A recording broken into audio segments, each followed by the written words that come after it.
group show of our studio artists at Angels Gate Cultural Center. We have over 50 artists who make art at the center, who have studios on campus.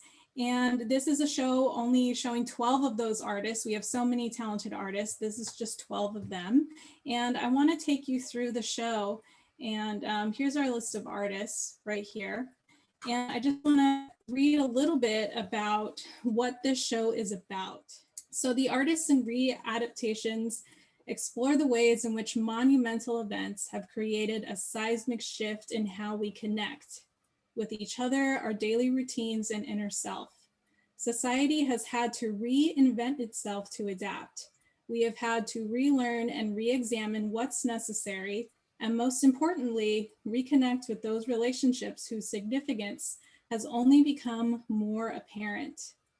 Re-adaptations explores the necessary reinventions of our daily lives, resulting from a shared experience of the pandemic and social unrest, resulting in a seismic transformation of how we live our lives and connect with each other. And with that, I'm going to go ahead and take you through the tour. If you have any questions at any moment, you can just put them in the chat and we'll hold on to them for the end for a live Q&A with our artists. And the first artist that I'm going to take you on a tour of are these two works. Well, actually it's one work, I'm sorry. These two sculptures, part of one work by Ann Weber. And the piece is called Dance Me to the End of Love, which was our audio introduction to begin our opening. And I'm gonna let Ann talk about her work. Thank you, Cecilia, Amy, Sarah, the rest of the staff. This is my first show since before the pandemic, so I'm really excited about it. I'm going to talk a little bit about what I have been through in the last year and how it affected my art. And when the pandemic first happened and China was shut down and they ended up being shut down for 80 days in a complete lockdown. And I was panicking and I felt like I cannot do that. I cannot do that. I can't be isolated. And little did we know how much longer that would be. Fortunately, the studios were open at Angels Gate, but who could work? I didn't know how to go forward. So it took a while for me to just kind of get back on track. And once I had sort of acknowledged that this was going to go on, then the revolution started in the summer. So that was also really traumatic. But I just talked to myself about this series that I'd been working on, called Pedro Boogie Woogie. And it started when I had a show at Harbor College.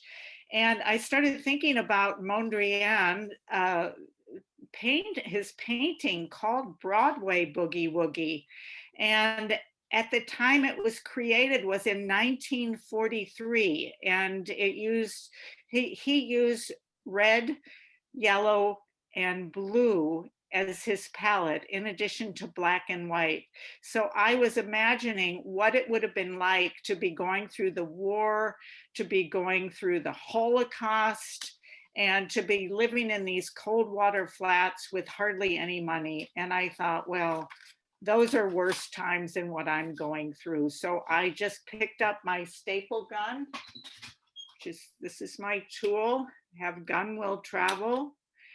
And I just started stapling one piece of cardboard to another. The piece is called Dance Me to the End of Love in homage to Leonard Cohen. And I wanted to think about how many people was so difficult to have a romance, to keep a romance going. If you weren't isolating with a partner, how did that affect younger people in particular, and how difficult it was to express love during this time. Leonard Cohen's music can be so dark, but it can also be so elegiac. and sad and poignant. And these are emotions that we can all relate to. So as we are now starting to come out of our shell, one of the things I'm thinking about is that this is the first time I have ever gotten used to being alone for this length of time. And now I feel like the cocooning makes me happy. And I got a lot of work done in the last year. And I was able to, instead of using my travel budget to travel, I put together a catalog. And that gave me a really great feeling of satisfaction of the kind of work that I had done in the last year.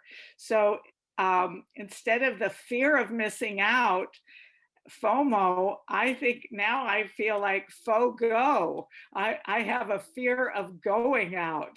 So that is an adaptation yet to be experienced and acknowledged. So thank you very much for coming to the show and listening to me talk. So thank you for taking us through that explanation of your work. And now I'm going to go to this piece right here by Henry Krusoe. And I'm wondering, Henry, if you can hop on and tell us the title of this piece and what it's about. Sure. So this is called Fountain of Communion. It's kind of a one with a strange story. It grew out of a project that I with a very informal project I had going with a friend of mine who was quarantining in Arkansas. And we made sort of a bet or a challenge to make I don't know, sort of monsters or strange characters for each other. This, I made a monster for her, and then that monster ended up destroyed. So this is started as my rework idea and grew from there. But I think it fits nicely in the themes of the show of quarantine and human connection. It sort of grew out of a quarantine story. But my general idea between this image or behind this image, sort of a giant with a snake hand reaching down towards a little figure buried in sand with some other silver figures buried sort of in the periphery. But it was really a reflection on how people connect during the pandemic, and a sort of personal philosophy of mine that in connecting with someone and encountering someone, sort of strangeness, monstrousness, weirdness can kind of erupt. And that's why I chose the kind of dual form of, you can see it has a lamp feature to it. Originally, I had planned it as a running water, but towards the end of completing the piece, the water broke, so it became a dried up fountain. But in a way, I think it works very well as a comment on quarantine, where human connection and sort of back to the seed, my connection with my one particular friend sort of dried up or became strained, or it became a challenge to find alternate means to connect, because we started living in a more limited world, I'll say. So that's my very direct commentary on this sort of weird piece. And I'll just leave that. I hope you, and thanks for coming tonight, and I hope you see the show in person. Great, thank you so much for that explanation of this work. it was quite heavy and precarious to get into the gallery, but I'm glad we got it in.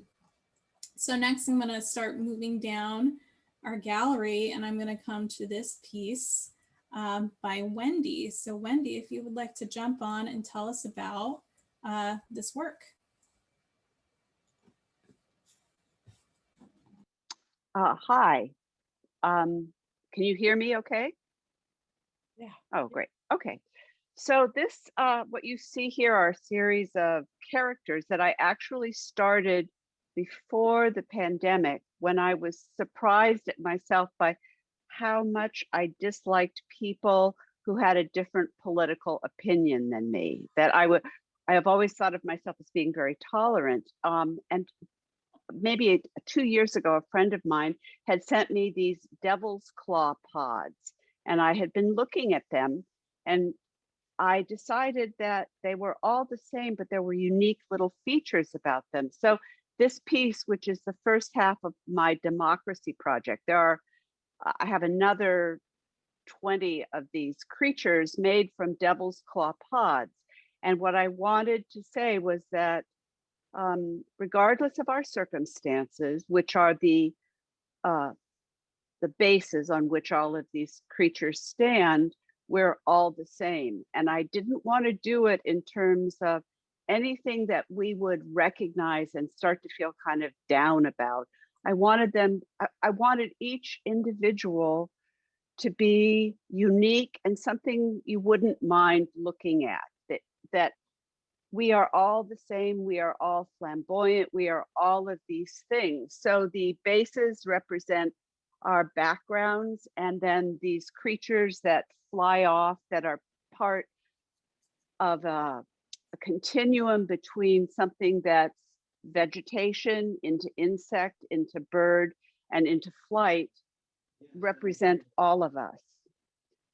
And so I don't know, I just got off into this very happy place when I worked on them. And a lot of them did get made during the pandemic, but it's really about how we have to adapt to accept one another in whatever form we come to each other in. So that's my my spiel. And thank you guys very much for having me on and for putting me in the show. Thank you, Wendy. I also just want to comment that Wendy decided to install these works with this mossy base that I think just really transformed the works as a collective, as a whole. So thank you for that explanation. Now I'm going to go over into our next room, and I am going to pan over to a work by our artist, Vanessa. So Vanessa, if you would like to hop on. Oh my God. Sure. Hi, I'm Vanessa Madrid, and this is my piece called All of It and Everything. And it is concrete. So I'm an educator, and when everything shut down, I had to transition to online teaching, which was quite an arduous task as an art teacher. And so my own practice of making sculptures and paintings stopped pretty much until fall. I was just making work and recovering from a terrible back injury.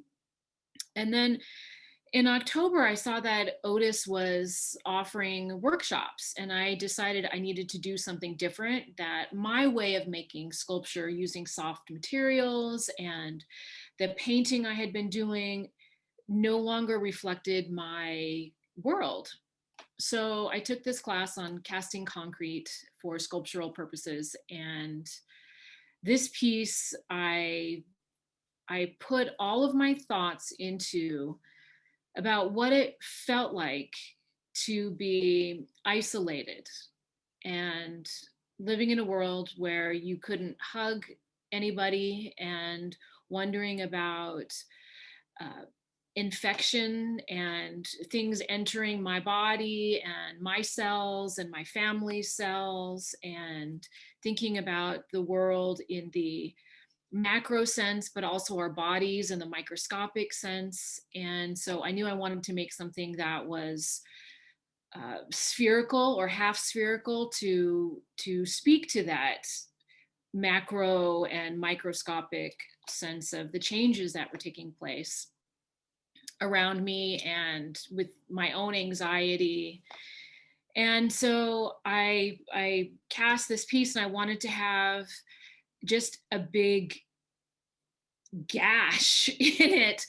And it's very evocative of the human body. And that is definitely intentional. So this really speaks to my adapting my own process to learn this new medium so that I could speak to my experience of the world in 2020 and to manifest that experience into an object so I could release that from inside and have it as an object so I could look at it and let it go.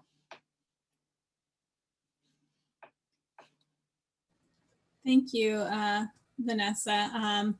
I must say, when I received this work as a submission, I was very surprised to see it because it is such a departure from, I think, what we're used to seeing, but I was very happy and pleased to see it. So now I'm going to come over to the work that is across from it. And I do think there is a conversation happening between Vanessa's work and the work directly across from it, which is Nancy. And Nancy does not have access to internet service, so she is not here tonight. But I wanted to share her statement, actually, because it is a very beautifully written statement about this work by Nancy Voegeli-Curran called Precipice. And Nancy says, it is the thread of time composed of ancient memories, the present and the future that binds us all together with the rhythms and cycles of the natural world. Recognition that humans are one part of a larger network of interrelated systems. It provides a sense of familiarity and continuity. In times of chaos, I find solace, grounding, and a sense of connection through exploration of the forms and processes contained within the natural world. So a really beautiful description of Nancy's piece. And as you can see, this work is very intricate, and it's just really fascinating because when you look up close, there's so many surprises when you look at this at a micro level.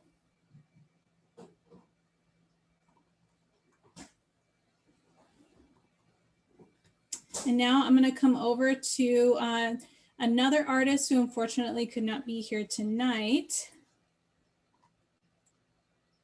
And this is by our studio artist, Tim Maxeiner. Hopefully I'm saying that correct. But I really liked this piece. And here is the artist description. Again, the title is Unable to Connect. In this digital age, people seek connection online, communicate via video platforms, post selfies, and like comments and profiles.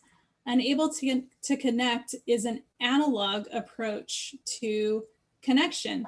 So I just thought that that was such a great description and to the point, just like Tim, and just, and it's just a really great and thoughtful piece of work, and also really interesting.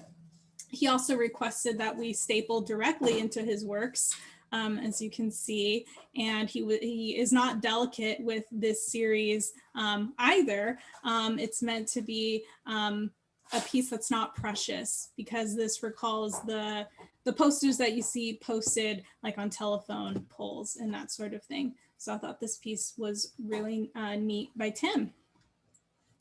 And I'm going to come over to the artist right next to Tim, Lynn Doran. And this is a beautiful lino cut by Lynn, and it is called Inner Self. And I am also going to read Lynn's statement about the work. During the past year and continuing into 2021, one needs to draw on their inner strength and carry on in a positive and productive way. Your inner strength can guide you. You just need to be in touch with it. So I just thought that that was such a great comment, because this has been a very difficult year for many of us in many different ways. And inner strength is the thing that we have all had to cultivate for ourselves and figure out how to get through one of the craziest years that I think most of us have ever experienced. What I really like about this piece is the line work, and you can see just the detail, and it's just a stunning piece. And Lynn is here in the background, but she can't come on the video. So that's why I am speaking about her piece, but she is around. So if there are, questions in general about this piece and you want to hear from the artist directly, perhaps we could connect you to Lynn via email. So now I'm going to move on to our next piece along this wall by Delora Bertsch. And there are two works here that we have placed together. And I'm gonna invite Delora to speak on each of these works. Hello, thank you for having me. Well, my daily life was on a hold, and it really affects all of us in my family. And so yeah,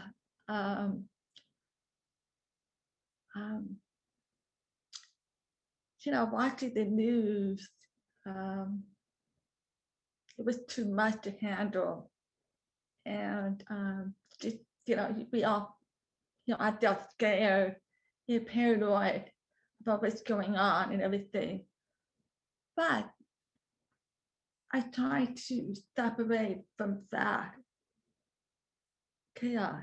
So I started focusing on with the clay and everything. I'm like, okay, it's kind of like meditation. What am I going to do? How do I create the word? What am I going to do? So I thought, so I started to, roll out the clay and start making slaps on my foot. Really on my foot. And so I started to just kind of slapped it on it, just have fun. And then I blow dry it. And it's really stiff. Of course, some of the pieces broke off, but that's okay. So I thought, I could put the wires. I used galvanized wires to hold every toes to bind it together. And I did that because I thought to hold the pinky toes to hold on our strength together through this time. And that's why I call it walking on a thin ice. You don't know, but tomorrow will tell. I don't know. So it's good therapy there. And now with my with the arms, no touching, no hugging. I was then able to sign because I'm deaf, and I can't sign because everybody was wearing their mask, and there's no way to read up to everybody. And so I'm like, okay, so it's pretty much isolated and it's very lonely. So, but I had to see through a lot of people getting sick, and constantly wash your hands all the time. I feel like the whole arms are like, it's all black, it's dark, because of all that antibacterial wipes and everything. And I'm like, oh God, all the chemicals on our arms. So yeah. So anyway, so thank you for having me. Thank you, Delora. And I just want to point out the title of these two pieces, the hands, is called Stages of Disbelief. So that title really stuck out to me, and it just seemed really appropriate and such a great succinct way, I suppose, of putting probably how most of us felt in the past year. So thank you, Delora. And next I want to move on to this painting by Michelle. And Michelle, if you would like to join us and explain a little bit about your piece. Hello. This painting is titled Societal Repetition, and this painting, it has a double title in Korean called Sae Pambo, and it is a painting that I've made in after watching a video by The Daily Show, Trevor Noah. In his episodes, he mentioned dominoes, which in relation to everything that happened last summer. And these dominoes for me were the stories that were on the news, which were seen visible to us during quarantine, where we were hyper focused on everything that was happening, and I think that's why it felt like it was too much for us, because we were bombarded when that was all our focus, which was on the media, because we couldn't go outside. But it got me to think that these news that we were seeing, it wasn't just happening that summer. It was something that has been constantly happening in the past, something that the numbers are unknown. It was happening without us even knowing, or it was happening so much that even to the point where we were saying we were numb about what was happening. But I wanted to emphasize in this painting that everything that we were seeing on the news is constant, and it's a pattern that was brought to us to the forefront. And I guess in this painting that I wanted to be more aware of these patterns and become more active in response to it. And I also wanted to add a little bit of a hopeful message, but now I think it could become a negative message too, in a sense, because maybe it could be taken as in there's this battle that is beginning to change for the better, but also maybe something that is unknown, because it's like so much from the back that it pushes everything to the front, saying that these things can't be ignored anymore. And I think this is a painting that stamps for me as a reminder of the summer, but also work that needs to be done in the future continuously. Thank you. Thank you, Michelle. Yeah, we will have the galleries open in person, and I'll talk a little bit more about that at the end. And I just bring that up to say that the detail, it's hard to capture that for all of these works, of course, but particularly with this work, you need to see it in person. So at the end, I'll give you all information about how you can see all of these works in the gallery. So next, I would like to come to this installation by Beth Elliott. And Beth, if you would like to join us. Yes, hi. My piece is called Music of the Spheres, and it's about connections for me in a couple of ways. it's about the vibration of the ocean flowing from the cello case and becoming the cello strings and their vibration joining the ocean. It's about all of us are made of vibrations, and so we're all joined in that way. But I was really isolating during COVID, and I was lonesome, and these human shapes kind of kept me company and made me, out of the corner of my eye, feel like I had a friend nearby. And I like to use recycled and found materials, and I use a lot of plant material. And so it was really important to me to connect to everybody, connect to my friends online. So I posted every bit about making this, gathering the materials that for the cello are made out of palm, parts of palm, and I just love the way, the fibrous look of it. But I call them palm pelts, and I laid them out on my driveway and took pictures of them to show to people. And I very rarely eat anything with a face, and so I got a lot of feedback about these pelts that were laying in my driveway, because they did look like animal pelts and fur, and they're really palms, and no palms were harmed. And then I also posted every bit about my trials and tribulations of making the internal structure of the cello out of things that I had and I found without going to the hardware store.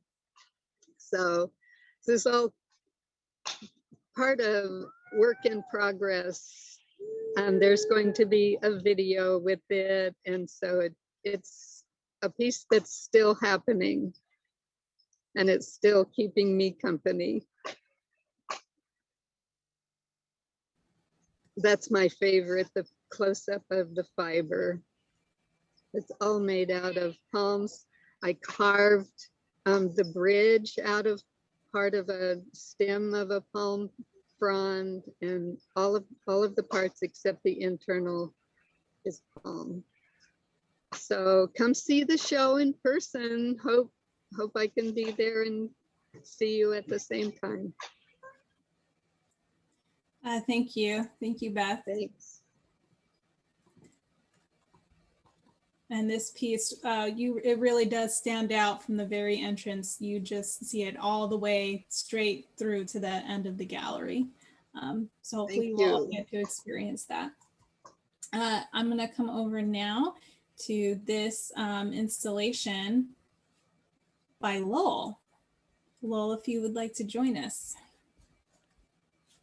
I don't know, I'm not feeling well.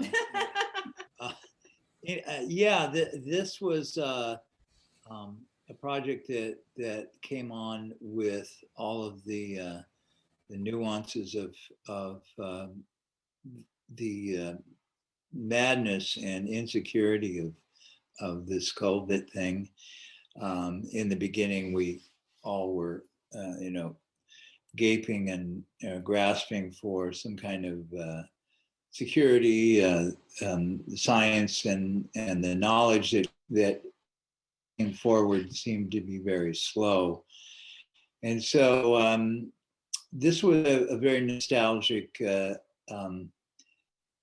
project in that, I think we've all, well, at least my generation, had the Vicks Vapor Rub on their chest and the hot water, when you had a bellyache, a hot water bottle on. And that kind of security that was very nostalgic and had kind of nourishing qualities to it, but it really was the science of the time. And this latest illness that we're all experiencing, or hopefully we're not individually, but as a community, and something that we look for is safety and security, and that these images or these hot water bottles were something that came to mind. The faux nature of this, again, they have the artificial flowers in it, kind of stimulating this idea of the fake quality that our virtual world is giving us, people not knowing what to believe, and what they might go for as far as the medication. And so I was just playing with the idea, again, kind of a funk art statement that's part of my history, as having a little bit of humor and irony in the work that I do. So an ode to my mom and the hot water bottle. Yeah. Thanks for having me. Thank you, Lowell. I must say, the conversation happening in terms of color between your piece and the next series of works by Phoebe Barnum. Oh. The pandemic has given me the opportunity to explore color, which I hadn't done for I don't even know how many years, and it was really exciting. I mean, we've gone through so many different, I don't know, iterations during this last year, so at the beginning it was just the angst of this virus, and so the colors were real bright and vibrant, and just a lot of tension in the work. And then I would ask people, how do you feel during this particular phase? And they go, the colors would be gray and muted, so it was really interesting as far as, I guess, asking my friends how they were feeling and how they describe it, and how that would influence my art. And so we also went through Black Lives Matter, and that was a huge undertaking and exploration, personal exploration, and that produced a whole series of work. So this ability to be in our studios and making art during this time is extraordinary. So this series, they're a lot quieter, and I just keep exploring the process. Like the one on the far left, there it is. I just scraped, this is all the same color and texture, but I just scraped the whole bottom half of it. So it just reveals just like the stain of the pigments. So it's called Reflection, and it's actually, I guess it'd be sort of a narcissistic drawing. So and that one is quiet, the one in the middle. It's because I really like Morandi. And the other one is just exploring the materials. So thank you for allowing us to be part of the show. Thank you, Phoebe. Yeah, so just again, that color right there coming across between these two, I thought was interesting. So thank you all of the artists to sort of giving us a brief overview of your works. And now I want to open it up to all of our friends who have joined us, or even the artists. If you have other questions for other artists, I think we would all love to sort of engage in a larger conversation. So I am now going to open the chat, and everyone can start asking questions if they would like. But to get us started, I'm going to start with my own question to the artists, selfishly. So my question is, if you feel that the pandemic really drastically changed the nature of your work, or if you dug in deeper and went, and you really dug in and explored the current mode of work in which you were already working in. So that's just a thought. If you feel like you dug in deeper with your body of work, or you just had a radical shift, I'd be interested to hear thoughts from any of the artists, if you have any thoughts on that. And if I don't get a volunteer, I might pick on someone in particular. I think I'm going to ask Vanessa, just because, again, as I stated earlier, this is such a different series from you, at least that I'm used to seeing. Do you mind speaking on that a little bit? No, I don't mind at all. So my normal way of working is I'm very drawn to shapes and color. And the color that kept coming to me was black and gray and red and not my normal palette. And the textures that I'm drawn towards are velvet and vinyl, things that have a very specific kind of lusciousness to them. And I felt that did not speak to me at all. So I didn't make any work for months, nothing at all, until I found concrete. I found a way to be an artist again, to reflect and respond. And my language had to change in order to reflect my experience. I couldn't use the same vocabulary any longer for this reality. And I know I've talked to a couple of artists that are on this right now about beauty, about it. For me, beauty is hard to get away from, because I can be very easily seduced by a shape or a color or a texture. And to make work that was specifically not pretty was hard. And in that way, I feel like I made a big leap in my work. And then I was able to make something that was a true reflection of my experience. And it's not pretty. It's not, beauty isn't really a part of it. I mean, it is in a sort of elemental way, but it's not. Thank you. Yeah, I had a suspicion that you would have an interesting answer.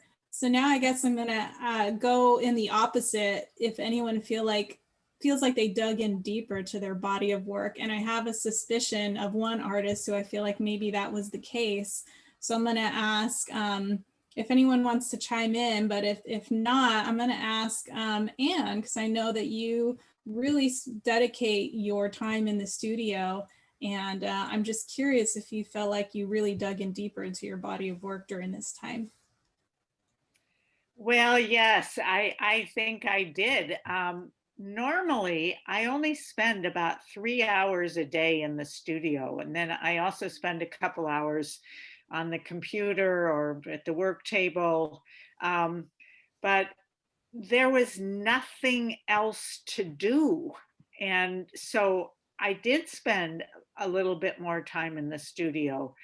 And I got a lot done. I was surprised how much work I got done in the last year. So, but I also feel that I'm kind of a chicken shit. I have like one material. I mean, I come from the craft world. It's not the way contemporary sculptors tend to work. And I have a lot of admiration for Vanessa just dropping everything and just realizing that she needed another material to express what she was feeling, and that she just couldn't go back to working the way she had. So I thought that was a really great solution and a really brave solution.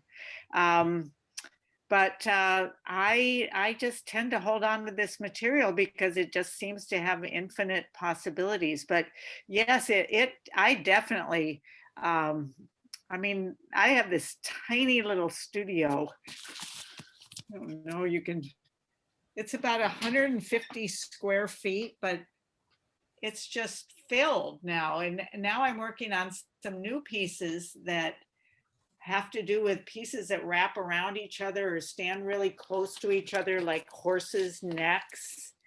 And I'm really sort of interested, like Delora was talking about not being able to touch. And so that's something that I'm interested in, you know, trying to go with that concept and the thought behind, you know, animating these abstract sculptures into connection. So thank you for asking. Thank you. Well, in that case, I wonder if then we want to go to Delora, if you would want to speak on that Anne brought up about not being able to touch, and it was interesting because your sculptures dealt with, you know, the human body, and we have two hands reaching out to each other, which I think is beautiful. So would you like to speak on that? You don't have to, but I'm just curious if you'd like to add more to that topic. Yeah.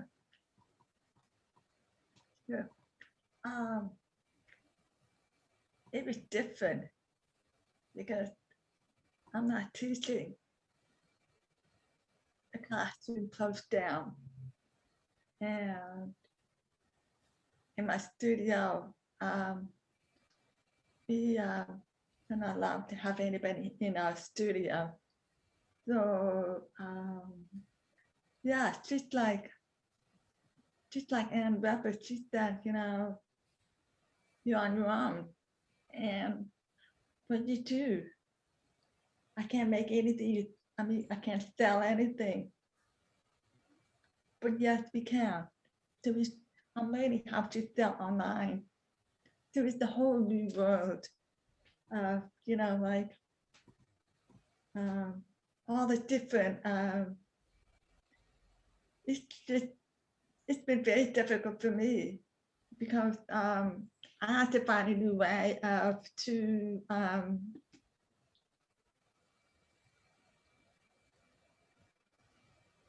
I mean, it's pretty lonely in my studio, and but going home, waiting for my husband coming home from the dock, so I'm kind of fear of him bringing home the germ.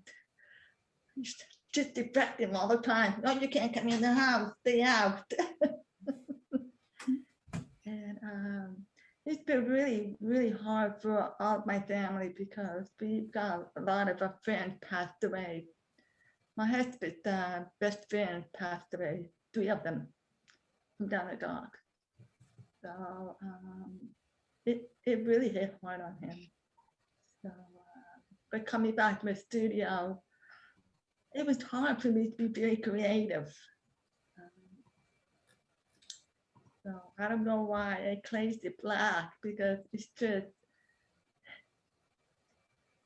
I can't describe it. I mean, some people are colorful, so I don't know. I can talk forever. But so yeah, it was tough. It was tough. Yeah. Well, thank you, Delora, for sharing that and being a little bit vulnerable with all of us today. I really appreciate that. I think we have time if one more person, it could be an artist or someone from the audience, wants to chime in about the works, or did anyone have any questions for any of the artists? I'm gonna open it up. And if not, that's okay, because we are near the end of the night. But I just want to give everyone a chance to chime in if they would like to. Okay. I have a question or a statement. This is Amy. I have noticed as I walk through this downstairs gallery how different your work is from your old work. And I think it's so interesting to see how things have changed through the pandemic. Some of you have stayed very the same. some of you have grown your work, but some of you are doing things that are very different than what you've done in the last few years. And just wonder if anybody wants to share a little bit about that feeling. I know we've talked about it a little bit already tonight. So, but I just want to say thank you to all the studio artists for sharing their work with us, because it's wonderful to walk through that space every day. I'd like to say something. Oh, am I off mute? No, you're on. Go ahead, Lorraine. I just want to say how much I enjoyed this. I loved seeing each and every piece, and I always love hearing what the artist process. I just get so much more, and it's like opening this much bigger yeah. So I really appreciate this a lot. I hope we do this a lot more. It's almost fed me this whole time that I haven't been able to go to an art gallery. It's like, oh, this was a treat. So thank you to each and every one of you. And I do have a question for Phoebe. Phoebe, I've loved watching the process of your work over this time. What media are you using? Is that a rough paper? What? It's paper with countless layers of oil sticks, which is basically oil paint in a stick form. Yeah, okay. It builds up texture, and then, you know, the pigments hit the the texture, and I just build colors and layers and layers and layers, and then go back into it and scrape it. And I've loved watching the progress of your work. Thank you. It's been really amazing getting back into using color. I mean, seriously, I was always doing ceramics, and now everything's been sort of monochromatic, and just muted tones, and so just blasting into color is really great. It's really appropriate for this time. For me. Every piece has drawn me, and thank you, dear.